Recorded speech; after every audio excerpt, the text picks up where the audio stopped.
People ask me all the time, how do I increase my retention of clients? And I actually have a list of tips that I like to hand to people who ask me that question. You really shouldn't let potential clients slip away from you because of common mistakes that we all make. So check to make sure that you aren't doing this. Don't include links on your website, like Avo, that drive potential clients off your page and onto other websites where other lawyers are advertising and where they can find other lawyers. The trick is to, if you're going to include a link to Avo, perhaps because you're highly rated by Avo, then make sure that that link takes them to a new website, that it opens a new page so that they don't lose the page where you are, so that they can always get back to you easily. Which reminds me, make sure that, that they know how to get to your office, that it's easy, that you have easy instructions on how to get to your office.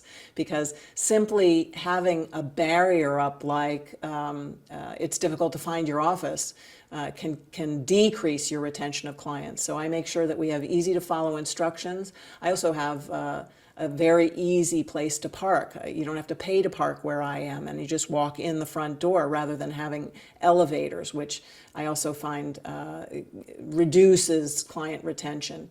Probably not significantly, but if it does, I don't like it, so I make sure that I'm on the ground floor and easy to get to.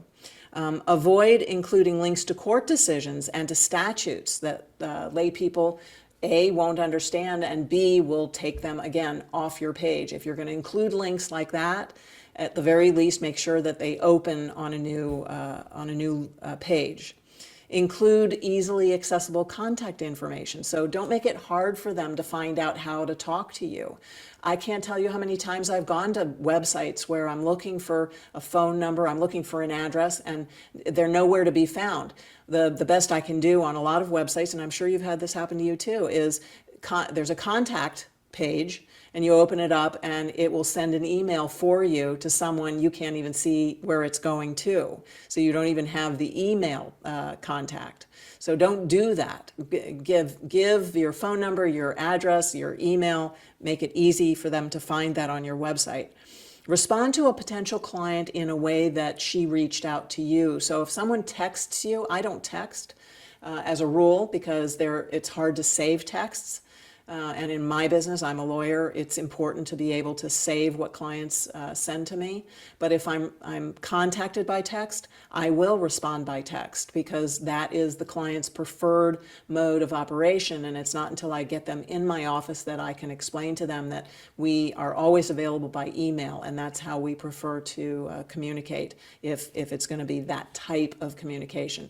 Obviously, telephone is good too, but when I'm comparing texts and emails, it's emails.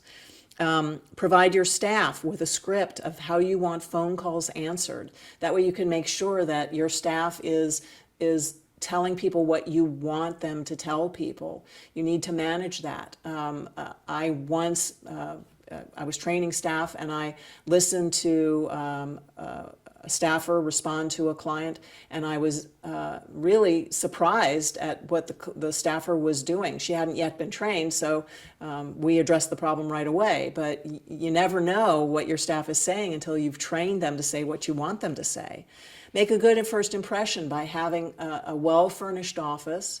My office is very relaxed. That's part of my brand. I believe in the Tommy Bahama lifestyle. So now you actually have a picture of my office in your head. You know what it looks like because I've just described it in a very catchphrase kind of way. But other lawyers have different types of offices. Marriage counselors have totally different types of offices. Think about how you want your office to come across, and then make sure that it reflects the brand that you're trying to portray. And then last but not least, remember to manage your online reviews. You want to make sure that your reviews say what you want them to say about you. And if you've gotten a bad review, then either arrange to have it taken down or you can arrange to cover it up. And those are the things that you need to do. That's my tip list for increasing your retention of clients.